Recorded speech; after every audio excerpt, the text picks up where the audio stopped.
So, good evening, everyone.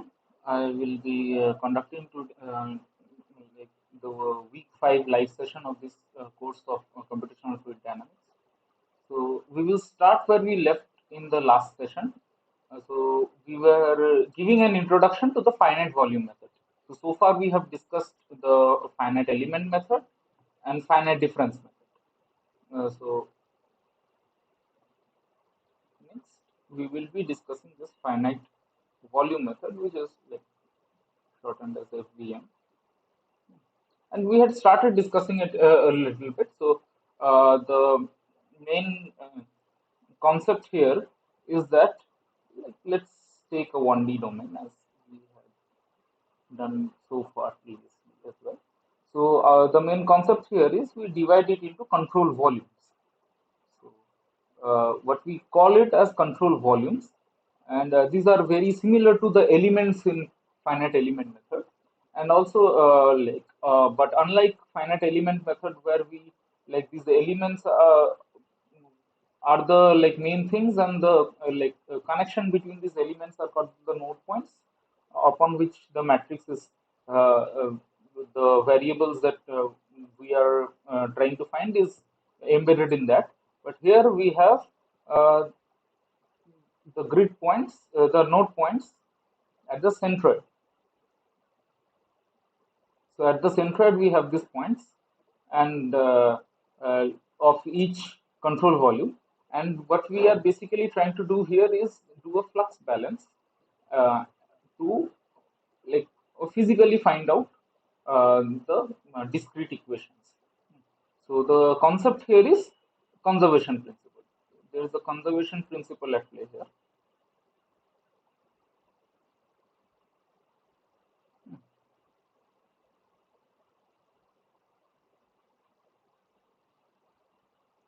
So finite element, we had our the variational calculus. The weak form was our principal basis for solving using the finite element method, the minimization problem basically.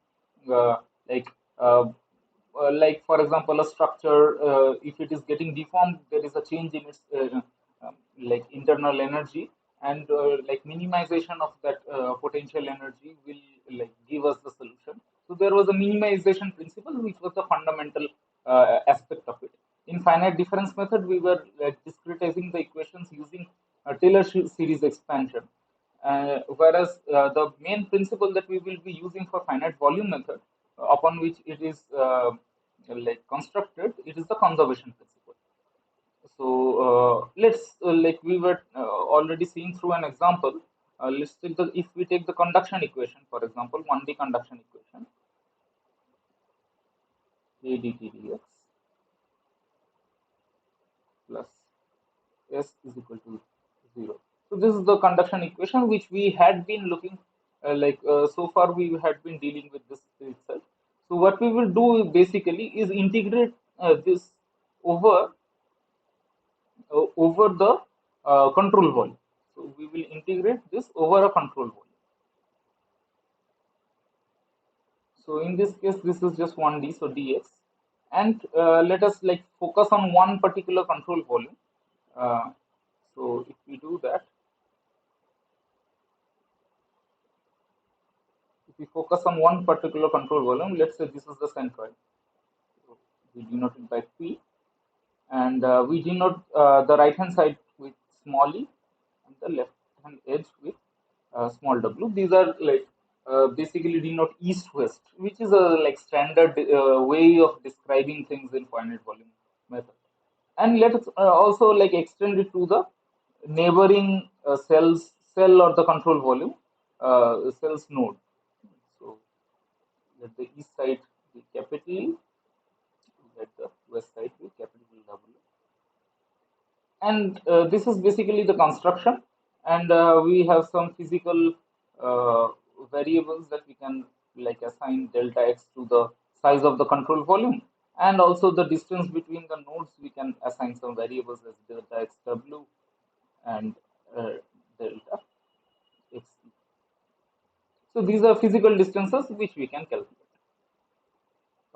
So this becomes from west to east. This integral becomes west to east. And we were also discussing that this is basically nothing but a weighted residual method with the weighting function as 1. Like in FEM, we had the weighting, like we had a Galerkin style of weighted residual, and this is basically W is equal to 1 weighted residual method. And if we simply integrate this, what we would find is K dt dx east minus K dt dx west. So this is the first term. So ddx, like this is the differential. Integral of differential is the function itself. So K dt dx at the boundaries, E at E minus at W, plus S, let's say it's constant, so S integration dx, so integration dx will give us the length of the control volume, which is delta x. This is equal to 0. And here we had stopped. So we find here three terms, and these three terms are very like easy to describe. So this is basically flux through E, flux uh, through E, and this is flux through W, basically flux.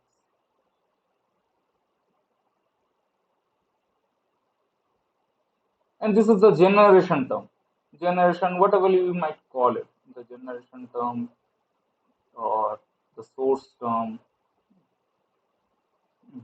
So whatever you might like call it, this is basically like whatever the heat is generating inside the control volume, it is giving us that magnitude. So it is it is basically has turned itself into a conservation principle that says that the flux in, flux out, and the generation, they must balance each other out, because this is a steady state equation. So they must balance each other out, and this is very physically relevant way to understand this heat, this problem of heat transfer. So this is basically our finite volume method, and what we do is try to write this dtdx in terms of the like in uh, terms of some like variables. What variables we will use?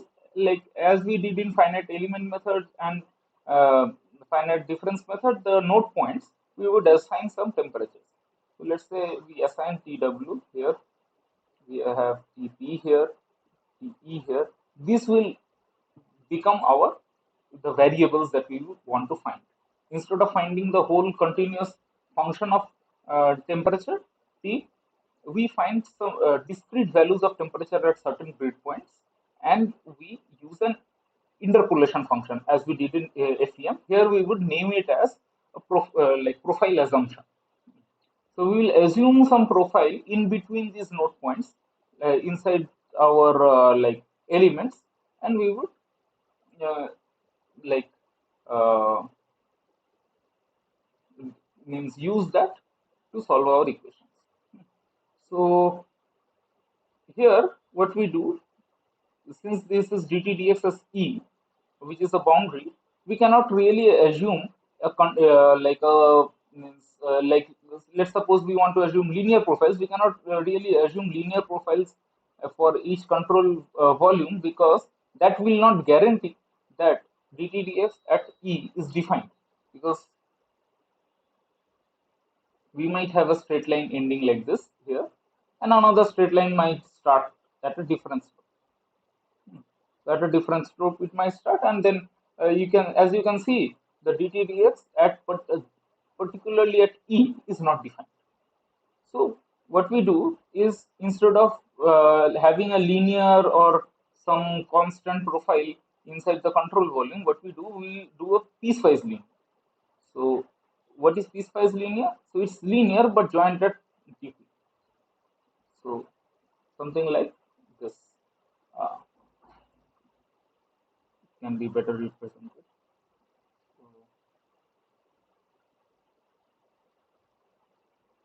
So basically two different slopes, straight lines with two different slopes.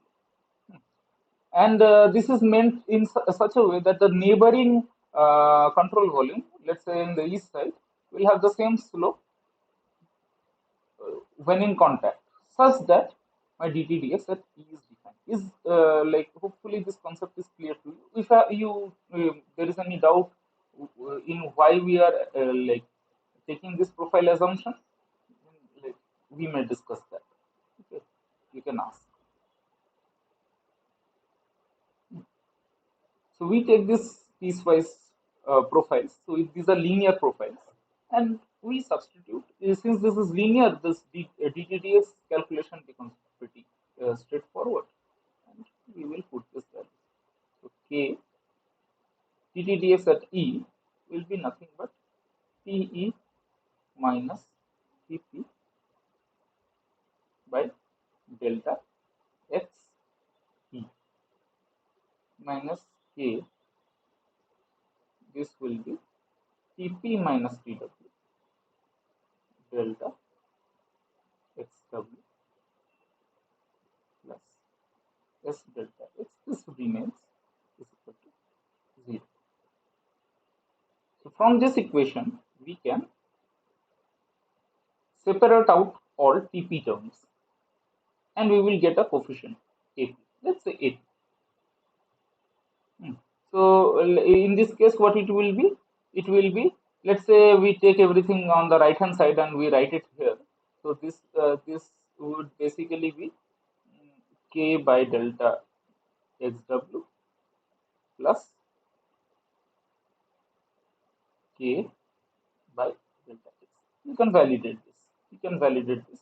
So k by delta xw, this term, plus k by delta x. So this will be equal to from AE into PP. What will be AE? So this is AP. What will be AE? A is nothing but k by delta xc. You can get it from here. And similarly, AW we can get it from here. It will be nothing but k by delta xw, minus minus will become plus.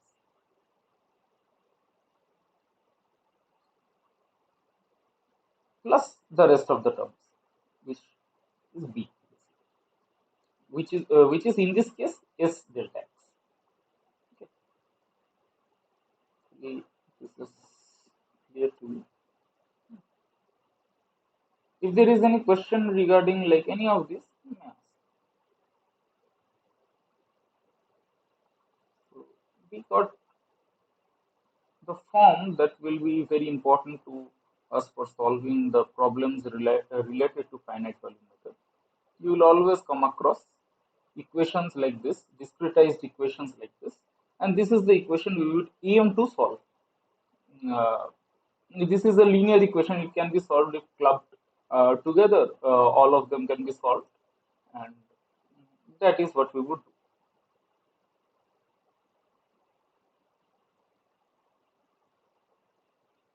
Now, this is very important that AP, AE, and AW all have same signs. Signs means like positive or negative. Like if AP is positive, then AE and AW should also be positive.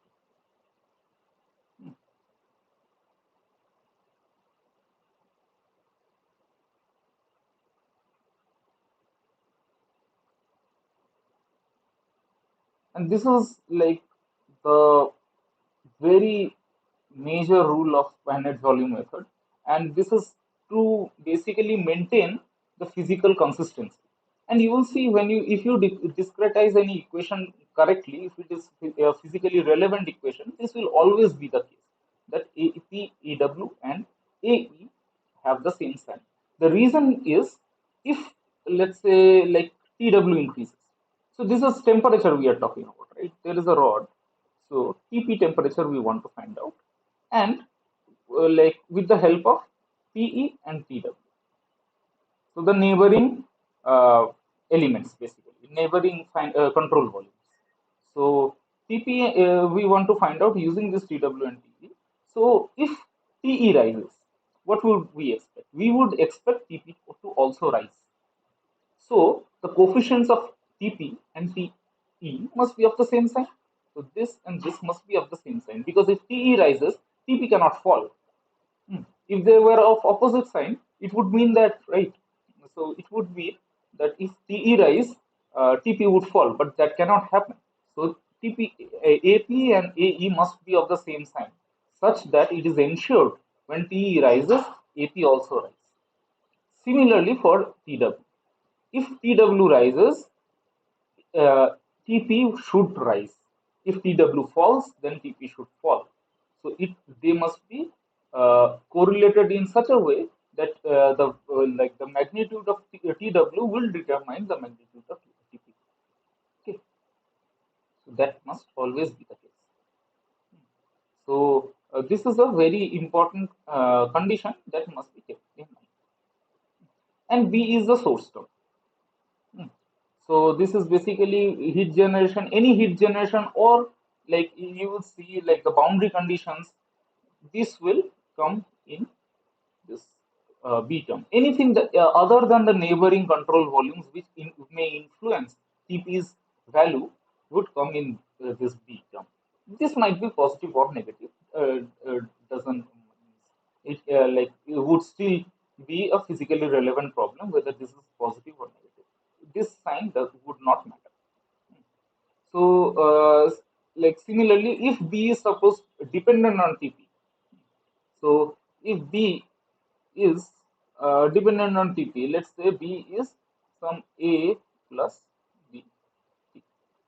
Like it might be the case, like the source term is dependent on temperature.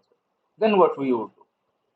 Then, like the thing is, this B, you might say that this B should be should also obey this law should also obey this law that this should be of the same sign. But it might be physically anything. Like whatever is given, we have to use that. Like let's say the source term.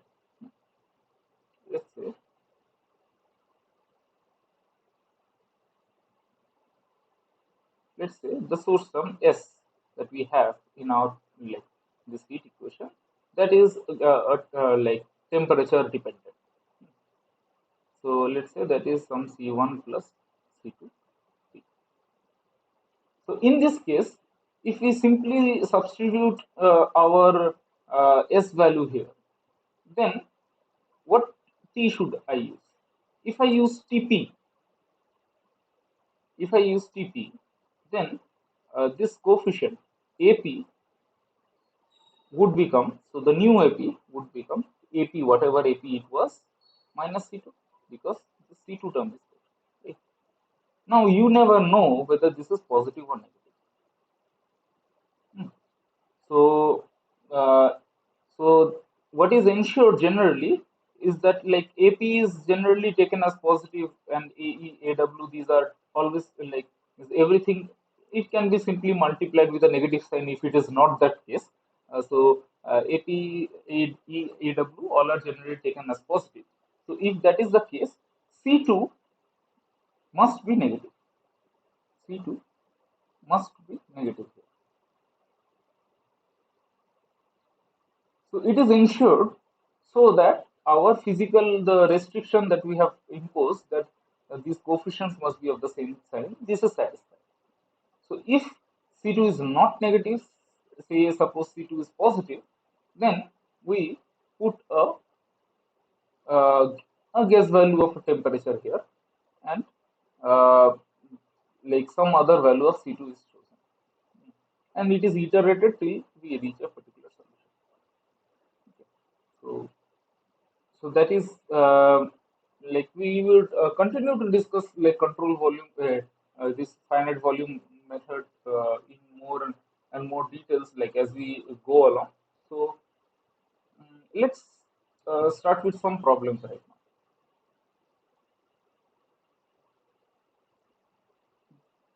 So these are like very means, they're just asking about the property. So in the earlier stages, there are no calculations as such.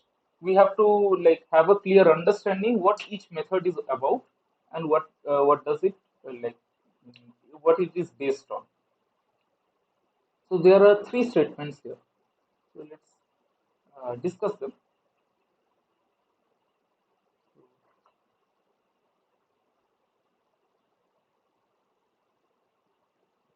So the first statement is, uh, can someone tell if the first statement is correct or not? It is said that it is difficult to handle complex geometries using finite difference method due to orthogonal grid structure. Is it correct?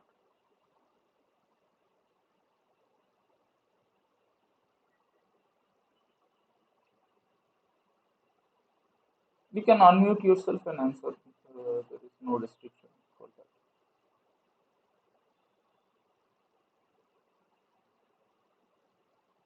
Is the first statement correct?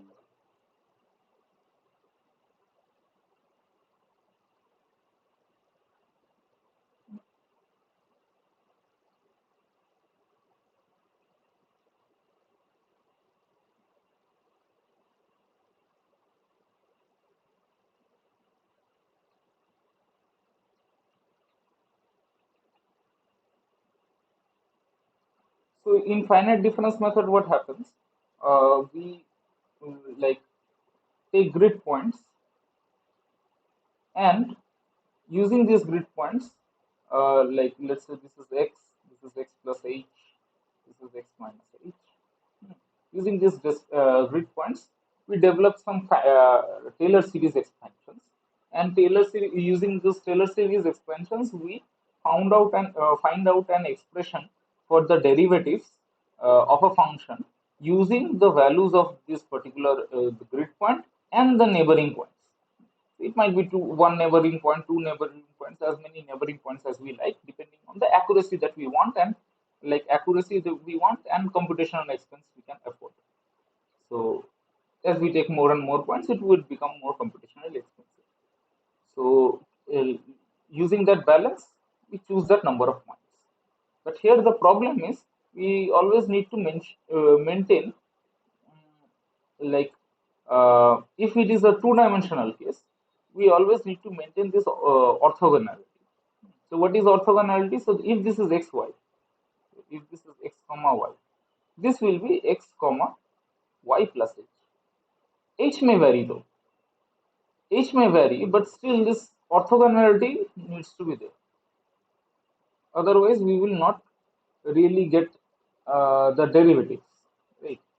Like if this, suppose we want to describe a geometry like this, with some arbitrary shape, and if we have a point here and a point here, a point here, but we cannot really have a like a point here if we want. We would not be able to have.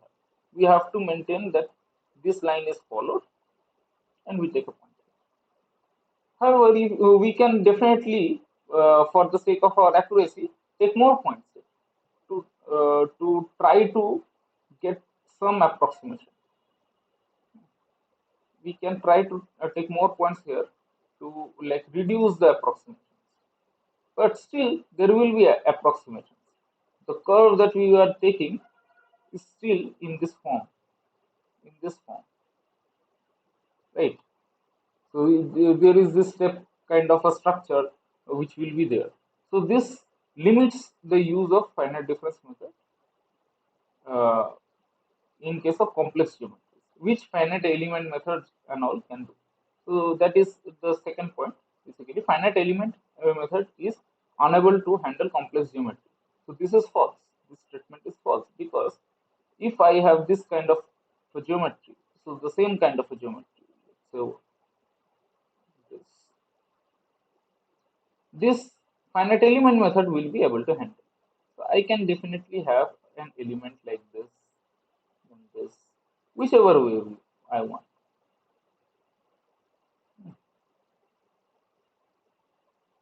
So this is allowed in finite element method, and this will help us to really cover the whole geometry, however complex it is, without thinking about which direction these lines will be. These connecting lines can be of in any direction. However, here you need to maintain this parallel to x and parallel to y directions. Okay. If there is any question or like you want to say something, please and answer, and also you can like answer these questions. So this is like meant for interaction. So if we answer these questions, then we can also cover like more amount of material uh, in this in these sessions. Okay. So finite element discretization is simpler to formulate as compared to finite difference technique. That is not true, because finite difference method is simply based on like Taylor series expansions, which can be easily computed. Whereas in finite element method, we have to go through the weak formulation, and like then we have to like find out, use the Galerkin's method to find out all the coefficients using the interpolation function. So there is a lot of mathematics involved uh, for like employing finite element method, and to construct the final matrix that we are going to solve. So finite element discretization is definitely more complicated compared to finite difference. So which one is true? So only the first one is true. So these two are false. The first one is true. Okay. So this will be our answer.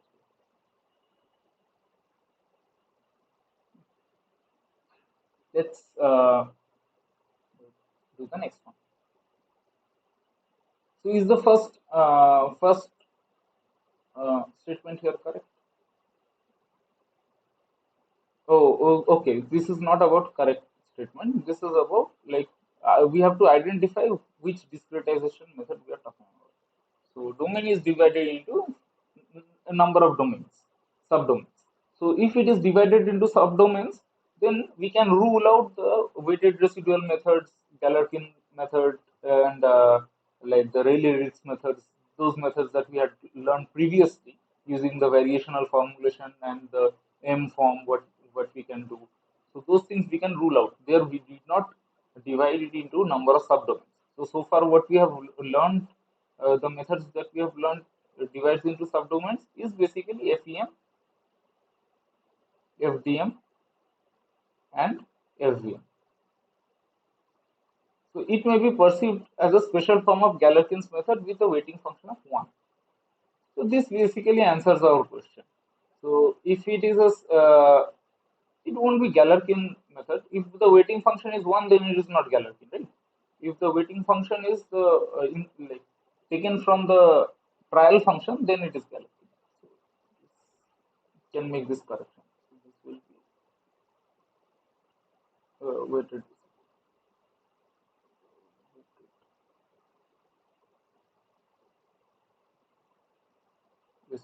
It's a special form of weighted residual method with a weighting function of 1.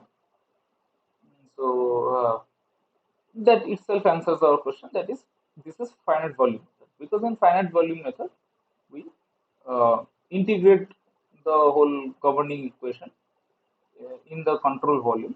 So we simply integrate. We do not add any weighting function, or you can frame it as weighting function 1.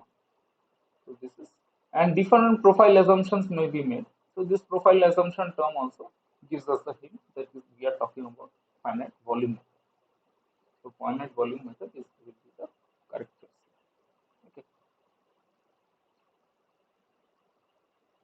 So so here again we have to find the correct statement. So please see the question. Please try to answer this.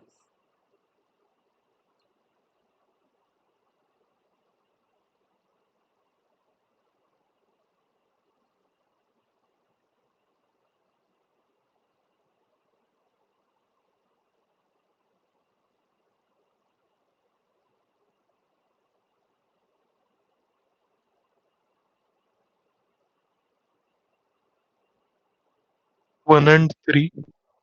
1 and 3. So so one is finite volume formulation. All coefficient in the discretized equation must be of the same sign. We have discussed this right now. So 1 and 3. One is correct. Finite volume formulation for all coefficients may be of same sign or may not, depending on particular problem.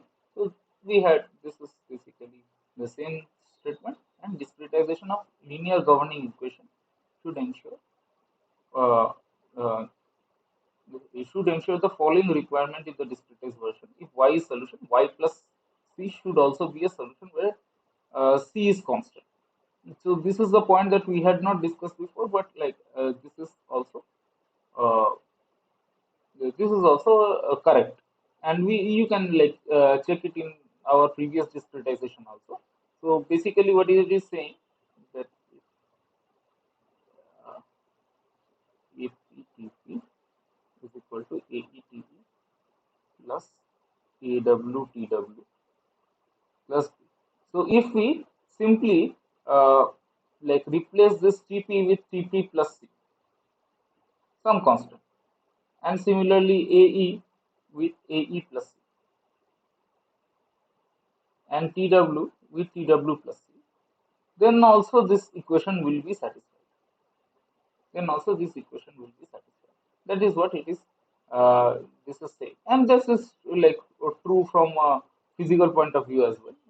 You basically know that like this can be in the Celsius as well as in like Kelvin while you solve this particular. Uh, is that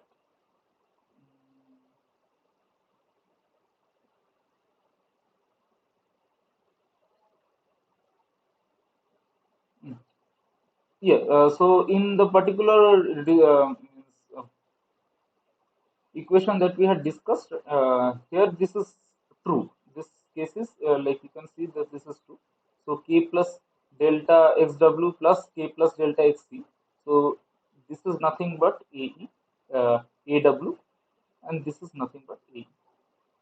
So if this condition is true, then obviously if you just add a constants, they would cancel each other out. So the third statement in this case is correct. uh, well, yes.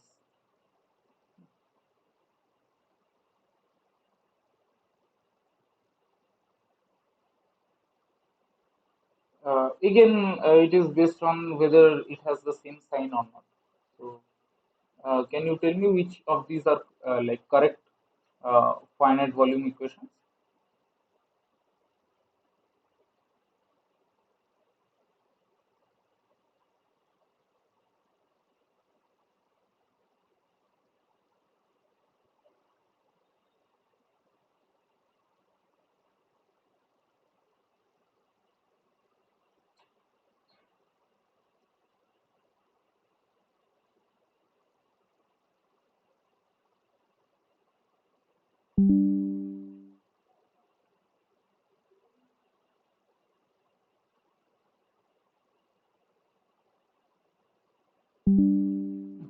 So, we need the coefficients to be of the same sign. Basically, that's what we have to see. So here you can see like 10 minus 3 plus 7. So these are not of the same sign. Here minus 10 minus 3 minus 7. So these are same sign. So this is correct. 10 3 minus 7. So this is not correct. And 10 3 7. So these are all positive. So this is correct. So here also 1 and 3. Okay. We have to basically ensure this every time for physical consistency.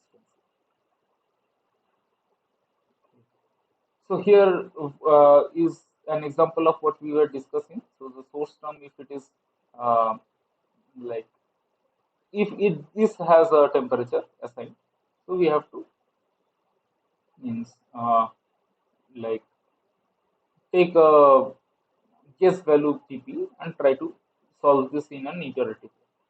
So this is basically asking what we can do. So here in this case, we would split it like this: S is equal to SC plus SPTP. So this TP is the variable that we are solving, and this SC will be the rest of the term. So since it is 6 plus 9 TP, and we had already discussed that this SP must be negative. So this must be negative because of our constraint that the coefficients must be of the same sign. So if this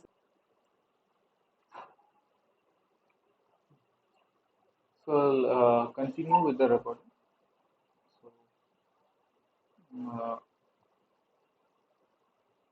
So, uh, like the next question is, consider heat conduction in a composite slab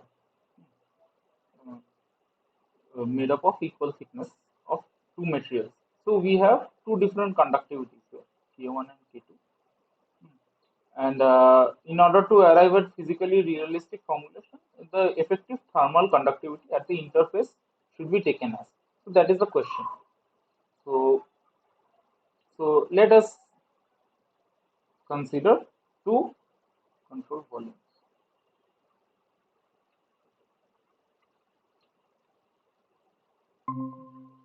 Let us consider two control volumes, and let us take their conductivities as K1 and K2. So the idea here is when we are doing the finite volume formulation, we would be taking a linear assumption between these two node points. So this between these 2 points, it must be linear. So we would take a T profile, and it will be linear between this. Let's say this point is W and P. So between these 2 points, it will be a linear profile. And if we have a linear profile, then this dt dx, the slope will be constant. Thus, we would need to have some k effective which takes into account this k1 and k2, k1 and k2 difference.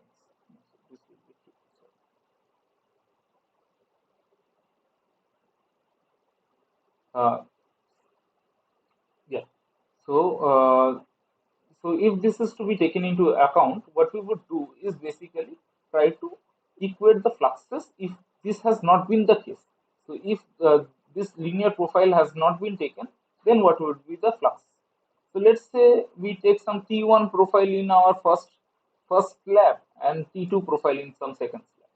That the basically the way we do a heat transfer problem. So in a heat transfer case, we would simply to find out the effective conductivity of the two slabs, we would take this, multiply with this uh,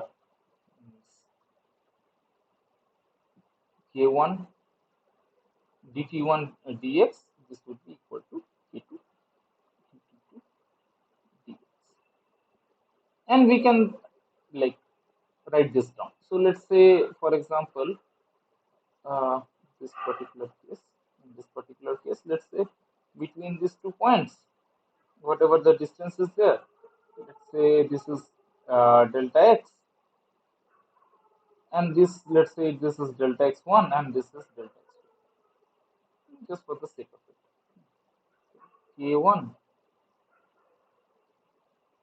and let's say at the the midpoint is so this is w, this is, so this should be uh, a small w, but that can be confusing with the capital W. Let's take some other letter, let's say q. This is tq minus tw divided by delta x1. So this is equal to k2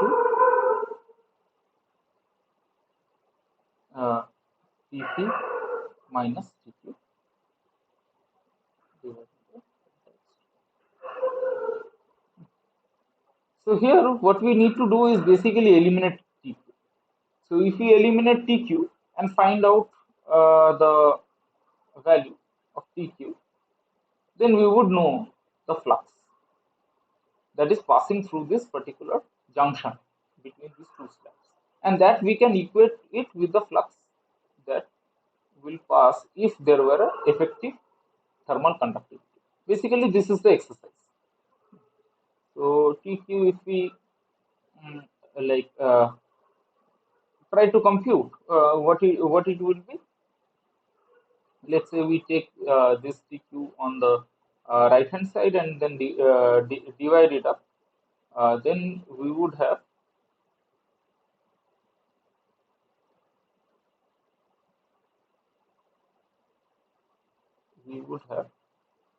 k2 by delta x2 tp plus k1 by delta x1 TW. So if there is any mistake in the calculations, please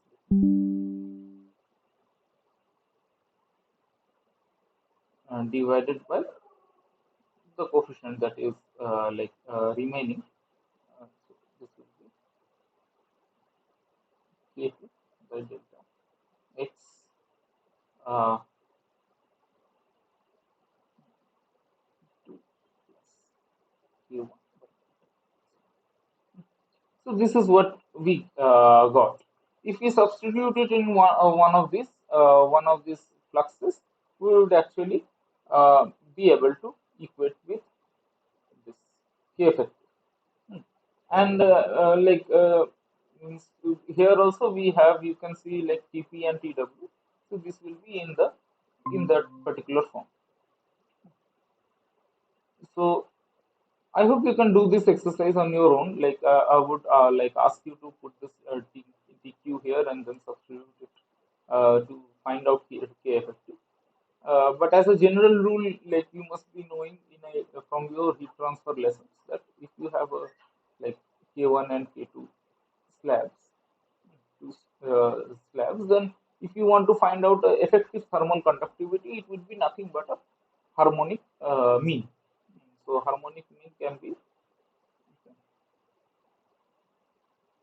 write it down as it is a mean, so divided by 2, and you have K1. So this is basically what it should be if this is a like two composite slabs parallel see in series with each other. So this you can find out. This will be equal to the third option. The third option is the one that is. So this is the harmonic mean basically, and like I would still ask you to do this exercise and validate whether it is coming the same. Let's go to the next question. So we have a composite slab here, and so sorry, we have a one-dimensional slab here, and this is more of a like the standard FBM problems that you would be doing. So like this has mathematics involved in it, and how we actually solve FBM problems can be like understood from here. Here we also have the two boundary conditions. We have not discussed boundary conditions in like this session yet. So the boundary conditions, the way it can be implemented is like we would have a node at each of the boundary, like this 1 and 7 are boundary nodes. And if it is temperature is specified, then basically T1, wherever we have T1, we can write 300 Kelvin instead of that. What about T7? T7, what we would do is basically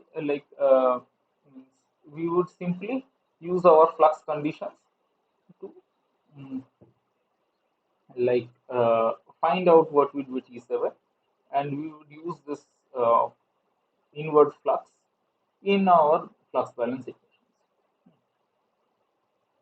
And what we have to do with that right now here in this question. So consider one-dimensional slab of length 5 centimeter. Thermal conductivity is given K. This is our K, and with uniform heat generation of 5000 watt per meter cube. So S is given as 5000 watt per meter. Boundary conditions are, one is the Dirichlet boundary condition, temperature is specified, and another is a heat flux specification, uh, which is a Neumann boundary condition. So K dTdx is specified. If the boundary is discretized into 5 equal control volumes, so this will give us the length of each control volume. So the length of each control volume will be 1 centimeter, right? Because it is 5 centimeter divided into 5 equal control volumes. Then what is the percentage difference in the value of temperature in node 7 when boundary condition at node 7 is implemented using finite volume and finite difference volume? So we have to find out basically the difference, what is the differences between a finite volume and finite difference formulation. So finite difference we have understood, like we had like seen previously. Let us do that quickly. So in finite difference, what would happen? Let us say we like simply like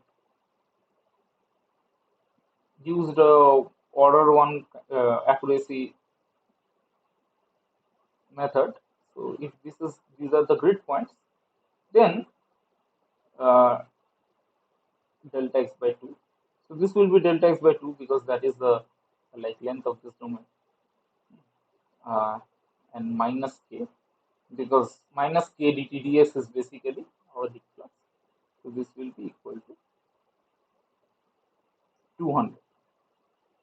That will be that is what will be the boundary condition. And from here we would be finding out what is T7. So our T7's equation will look discretized equation would look like this. This is from a finite difference perspective. However, from a finite volume perspective, this will not be the case. Why?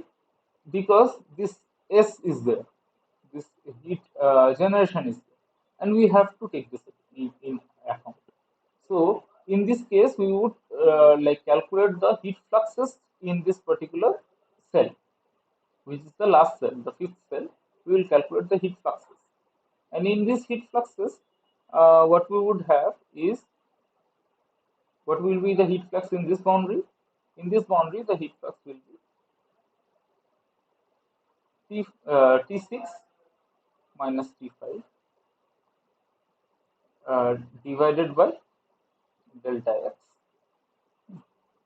K is there. Uh, minus sign will be there, and we would say the same about this. We have already found out this equation when we were first discretizing the heat with this conduction equation using a finite volume perspective. We have seen how we arrive at this. So this is delta x by 2 because the distance here is half. This plus s delta x. This will be there.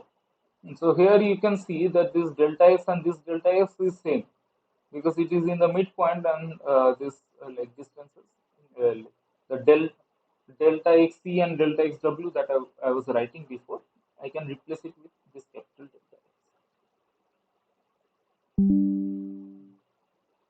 So this is equal to uh, this is equal to 0. So this will be the formulation for the cell 7. Now what we know from here,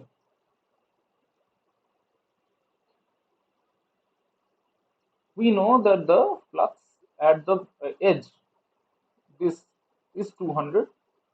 Uh, this is given as q. This is given. So like we can take another cell here and calculate the flux.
Yes, so can you go ahead with this problem?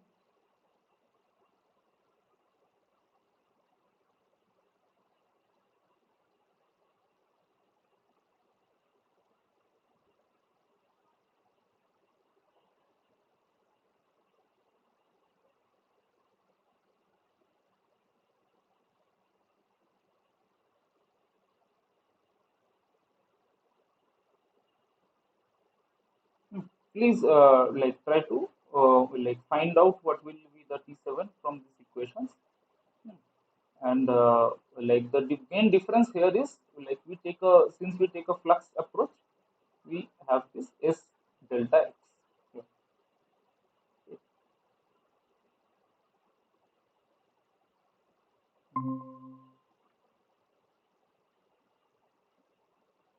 So let's go to the next question. Okay. Please try to attend this question. So, there is a composite material here.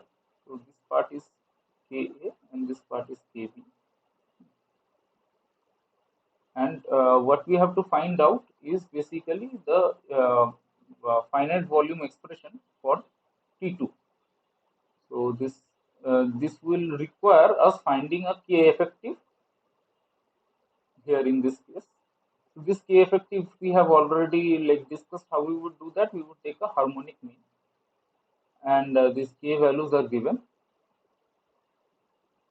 and we using this we would find the equation.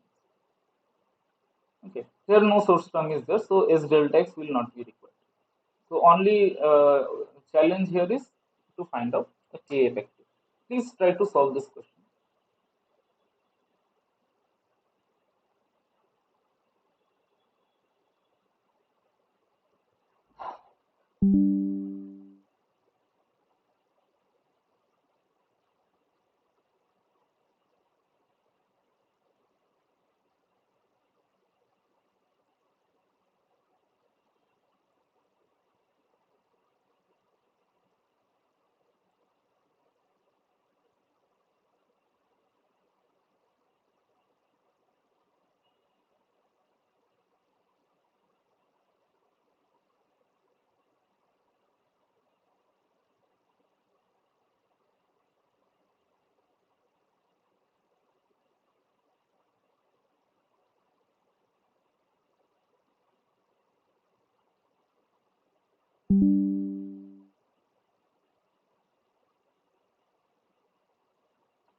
Yes.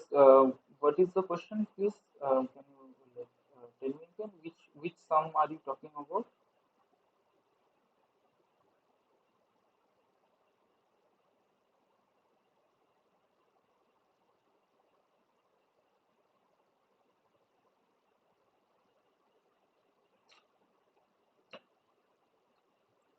So, are you talking about this particular problem?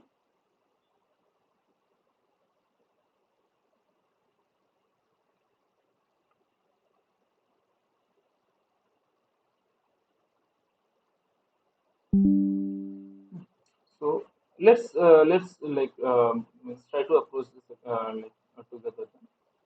So K effective we have to find out first of all. So in this particular problem, we have this node 3, node 2, and node 1, and we have two boundary edges, right? And we know our profile assumptions will be linear here and another like some linear here with a different slope. Okay. So what we have to find out the flux for this particular linear assumption. So do that, like we in two problems before we had found out how to do for a do this for a like a composite slab. So this we had found out, uh, and uh, uh, this is we had found out that this is a harmonic mean. So what we would do is basically find K effective. We would write it as cannot see my pen.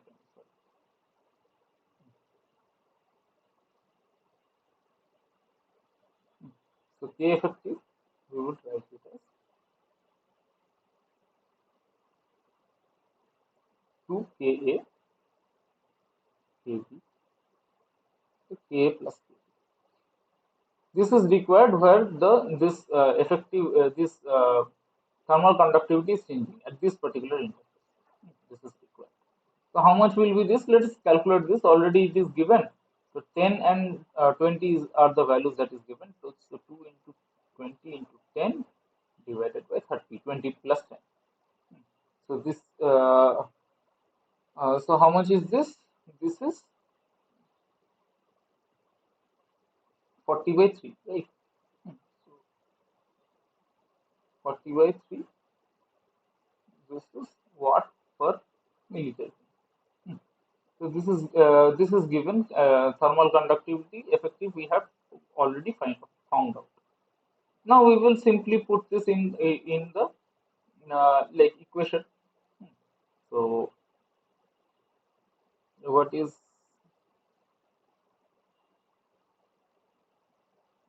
delta x K effective minus this is the flux on the right hand side minus the flux on the left hand side, which will be Ka, because here there is the conductivity is constant, which is Ka.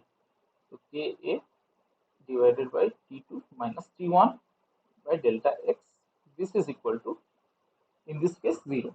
There is no source term. So delta x is not there. So S delta x is not there. So we take all the T2 terms on one side. So if we take T2 on one side and simply like we remain with T3 and T1.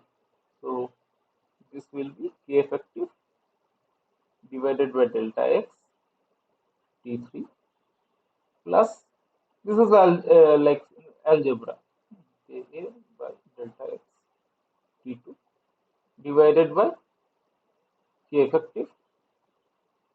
So this was the coefficient of T2. So T2's coefficient is K effective by delta x plus Ka by delta. So we just have to put the value. So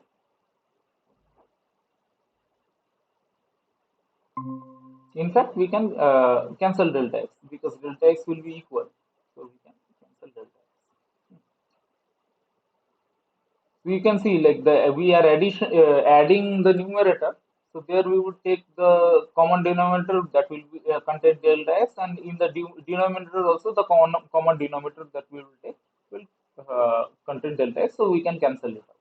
So each term has delta x. That's why we can cancel it out. So here we can find k effective by k effective plus ka.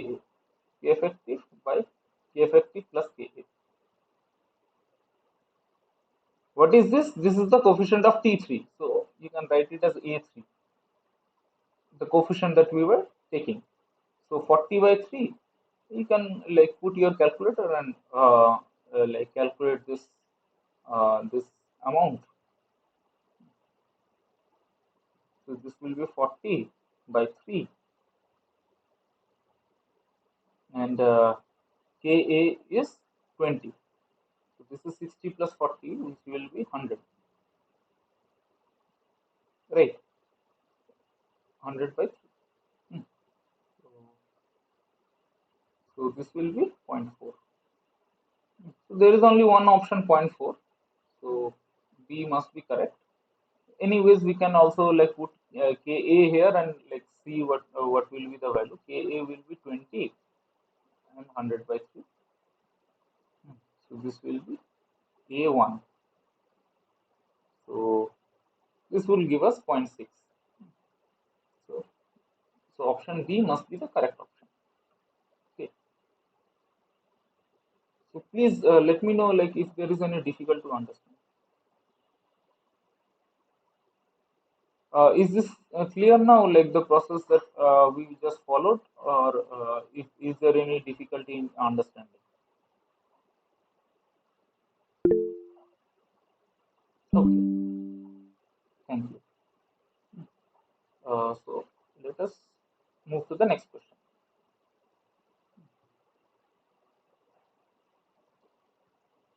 So what is the question? The question is saying consider a steady heat transfer equation in form of a rectangular fin with a cross-sectional area A and perimeter P respectively. So here we have along with our thermal conductivity, we also will have heat transfer with air. So it is like a like fin. So it will also like release heat to the surroundings along with uh, like conduction. So this we can actually still like solve using a finite volume method as a 1D problem. Hmm. So since uh, for each like for our like problems, what we do is discretize the domain into like finite volumes, and for each term we follow the principles of conservation of energy. So using that conservation of energy principle, we can also incorporate our uh, convection to air. So how it would look like? So let's say this is our element. This is the east. This is the west side. This is the west side, and this is the east side. So here we have k dt dx at west side. This side we will have k dt dx at east side. Hmm. So if there is a source term, there will be S delta x, which will be acting as a source. So that will be there. And what else is there? A heat is getting lost. Hmm. So a flux outwards is there, which is H into delta x P. So this is the area. Basically, this will be the area. So here also we have to multiply it with AE to get the complete total amount, right? This is per unit area. K dt dx at E will be per unit area. If we multiply with the cross sectional area, we will get the total energy out. So here also, if we put a AW here, we will get the total heat energy in. So here, this is area, H into area, into, we take Tp minus some T infinity. So T infinity means like at a like very far away, whatever the ambient air temperature is, that is T infinity. So Tp minus T infinity, that can be taken here. So what will be, the equation look like? The equation will look like k dt dx at E minus k dt dx at W plus uh,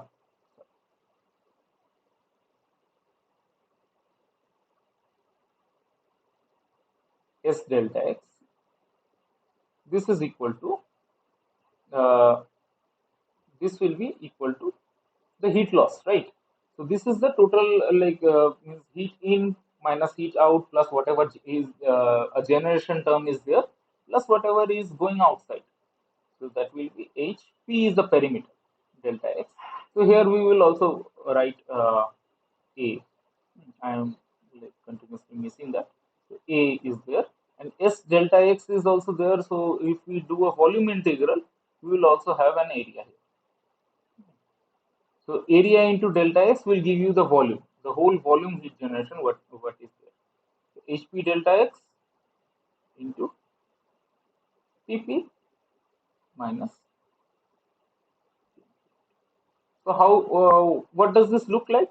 So this, if I rearrange, this will basically look like, from these two terms,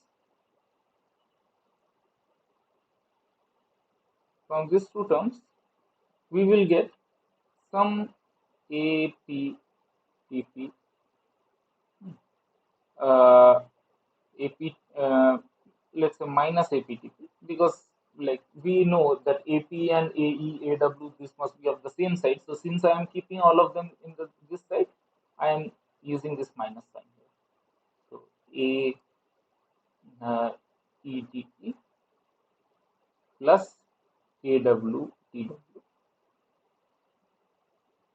plus, what else is there? This is delta x A minus, so let me write this plus term first, HP delta x T infinity.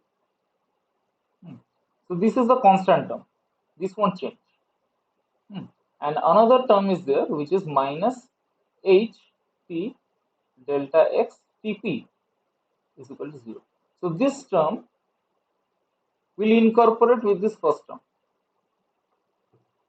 And you can see the sign is consistent, and the sign must be consistent because this is a physically like a consistent problem. So like we should ensure that the sign remains consistent with the rules that we have set out.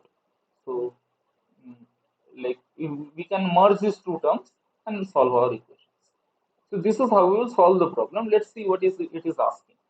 So it is asking which one are correct basically. So source term can be used as it is.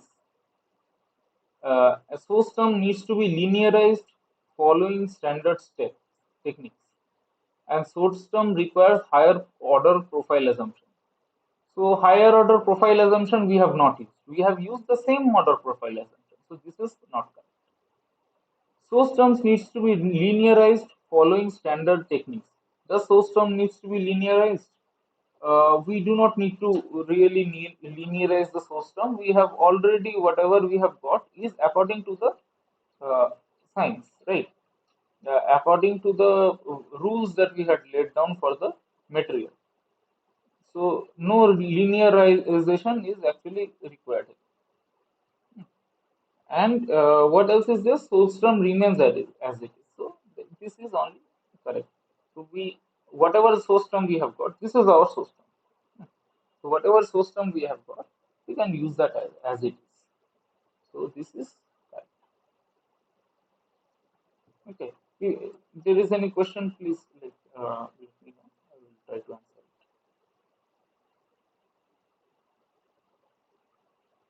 Okay.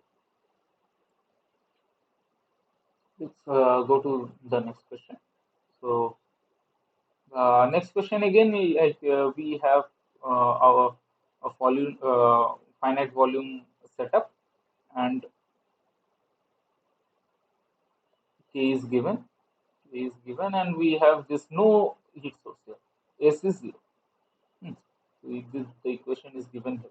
And cross sectional area is given, and the domain is divided into 5 equal parts with grid points at geometric centers. What we have to do is uh, we have to find the equation for node 6. So node 6 is this one. So this equation we have to find. So here T7 is already provided. So we will be using this. So what is the way we have to uh,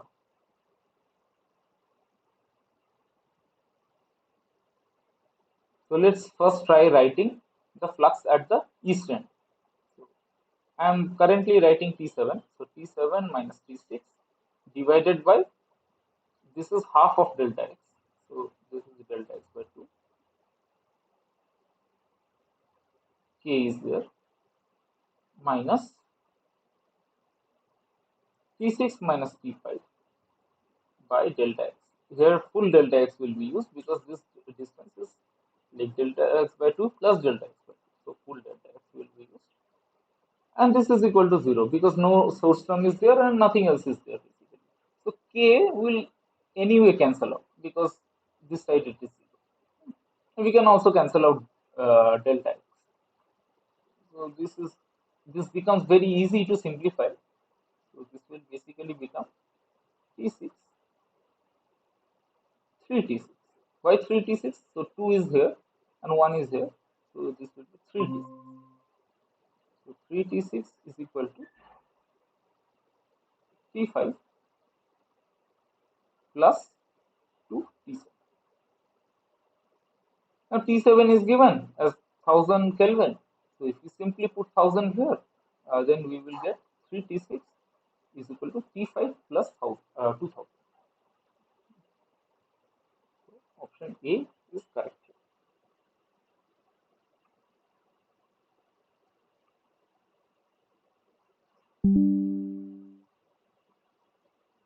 Okay. Uh, go to the next question. So, so far what we have discussed is we have discussed finite volume methods in a steady state condition. There is no time derivative involved, and we have discretized the space like 1D space accordingly, and try to uh, come up with discretized equations which we would go into which we would solve. So, next question is basically a time dependent one, and we would discuss the time dependent scheme in detail in the next session. But here is one particular example. So basically, like what happens, let us like give an introduction to it. So this will be a two-dimensional equation. So,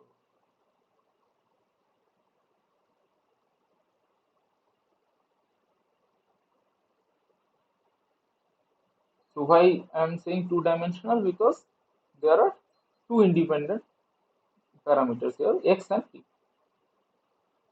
and dependent parameter is still this capital T. Here. So plus S I am omitting because like let's say we do not have any source term. So this is basically the equation that we are going to solve. This is also known as heat equation, like very commonly known as heat equation. It has a lot of like analytical solutions and all. Uh, but like in finite domains, we would still want to use numerical solutions to solve for any arbitrary shape, and especially in two-dimensional, three dimensions. So this is the equation, and we already know the basic step for arriving at a finite volume is to integrate it over the whole domain. So we integrate in dx. But here t is also there. So what extra we will do is integrate over dt as well. So that is the thing that we will be doing here. So if you integrate over dx, this particular term is not dependent on x. So that would come out. So only the dt portion will. So if I take a profile assumption of Tp, so Cp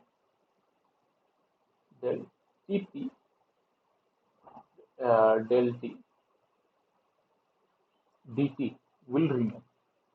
Okay. Uh, and here in the x dependent term, I will again do the same thing and assume that this is piecewise linear in T, and thus here what would happen,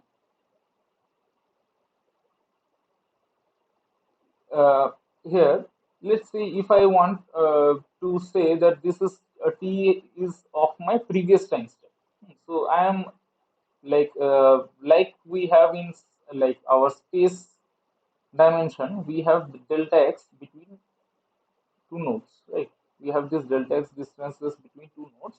Here we will have delta t distances between two time nodes. So that we will call time step. So let us say this has a profile function which is of the previous time step itself. So we sometimes denote it by 0. So t0. So t0 and this. So this part we know how to handle, right? This part will become the fluxes at two edges, and if there is any source term, there we have omitted the source term. But even if it were there, we would have been able to handle it. So if there is a source term, we will have some SDX.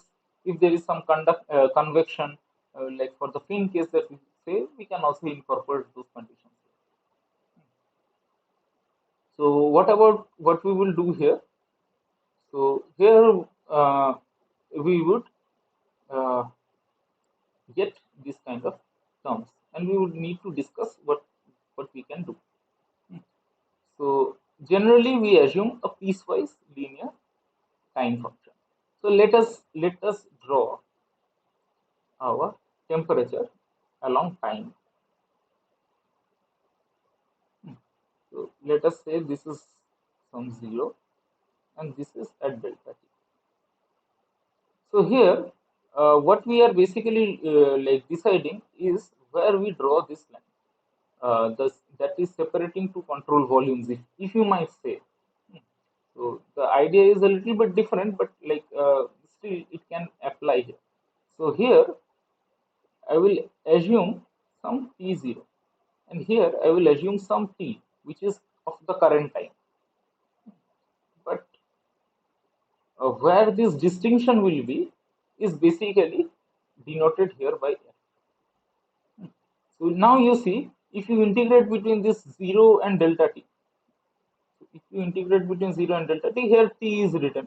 So t is like, if you can put t equal to 0, this is basically the same thing. Now this becomes a question. So you will have this t0,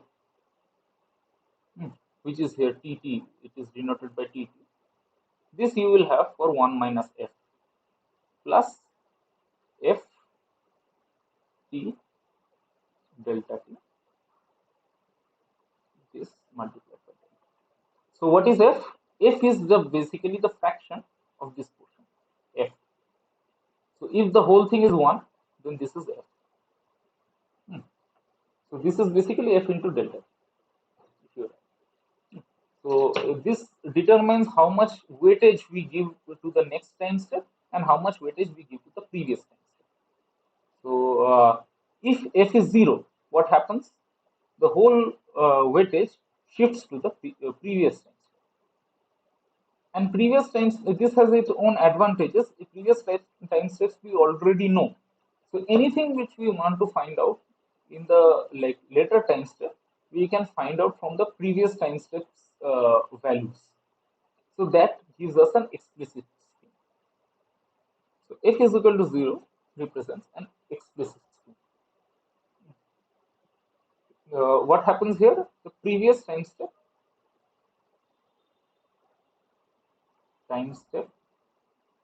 is important. So f is equal to 0 will give us the previous time step, importance to the previous time step. If f is equal to 1, then this whole thing will be covered by the later time step. So the later time step here is important, or the current time step. Current time step is important. This is for f is equal to 1, and it is called an implicit scheme because current time step and the values we are trying to find out. So any value you find try to find out of the current time step, you would need values of other nodes of the current time step as well. So you will have a system of linear equations that you will need to solve. So that's why it is called an implicit scheme. So there is a like in between as well. So if f is 0.5,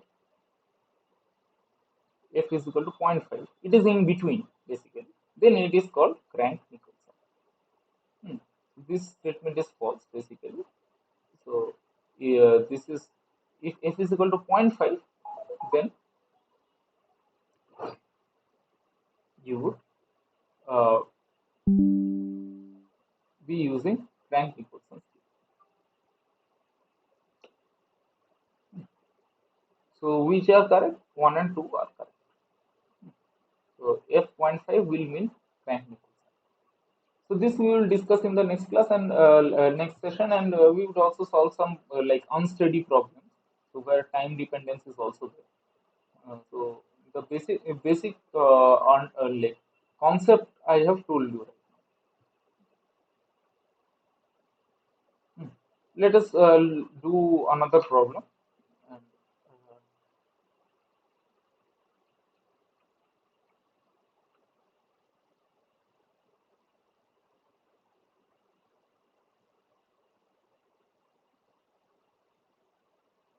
so I did not see your like comment when you had written it. You can say aloud as well. I do not have any problem. So can you like tell which slide were you referring to, or is the like doubt clear?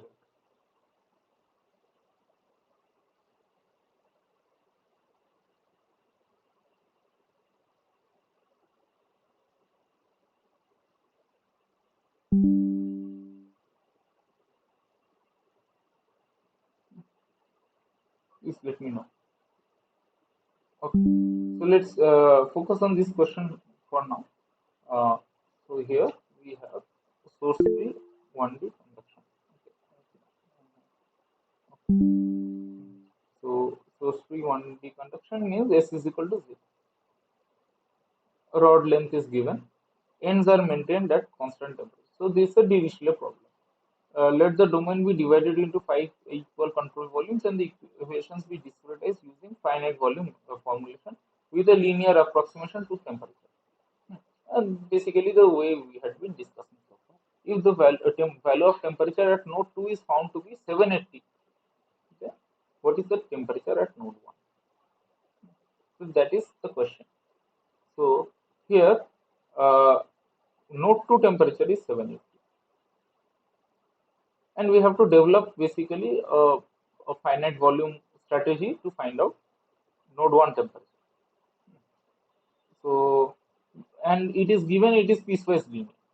So k 2 minus t1 by delta x plus, we have already done this, we can do this again, t1 minus, let's say this is t0, so it is not given anything, this is t0 by delta x by t, right? This is equal to 0 because this is source free. It is already mentioned that this is source free. So k we can cancel out, and it's similar to the very similar to the previous problem. So 3t1 becomes equal to 2T0. So this will be minus.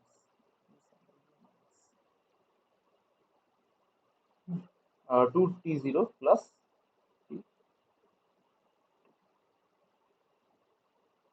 So 2T0 we know is 600. So 1200 plus 780 will be equal to 1980.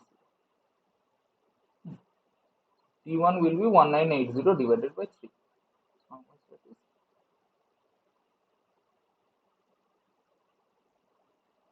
So this will be 660. So 660 Kelvin is the will be the correct answer.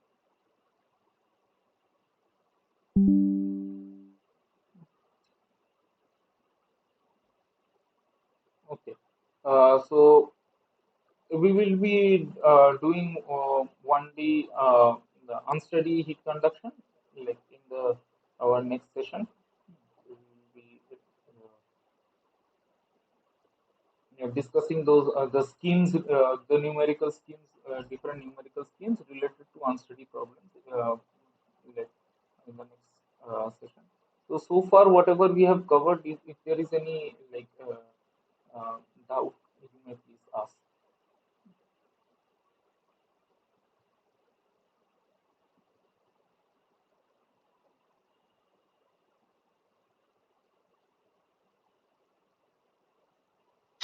Sir, in Yes, this current equation we used just now, the sign was taken negative for the same logic that the coefficient should have the same sign, right? that is correct. So and also like means that is correct. And also you can simply understand where this is coming from. So this is the equation, right? This equal to 0 is the equation because s is 0 plus s would have been there, but s is 0. So I am simply integrating this dx. This is what I am doing. Hmm. So this point is there. So this 0 I have mentioned, and let's say this is some other point. Let's say small a. So this is basically what I am doing. Delta x would have been a better term. So delta x. Yeah. Okay, this is understood, right? So what I am doing is a dt dx at point delta x minus a dt dx at 0. This is equal to 0. So here you can see the minus sign where this minus sign is coming from. And you're obviously right. Like if we follow our physical conservation principles properly, then we will automatically get same coefficients. If there is the same coefficients are not reached, like the signs of the coefficients are varying, they are one is positive, another one is negative, then there is something wrong in our formulation that we can cross check. Okay, Okay, sir. Thank you, sir. please, if there is any other question.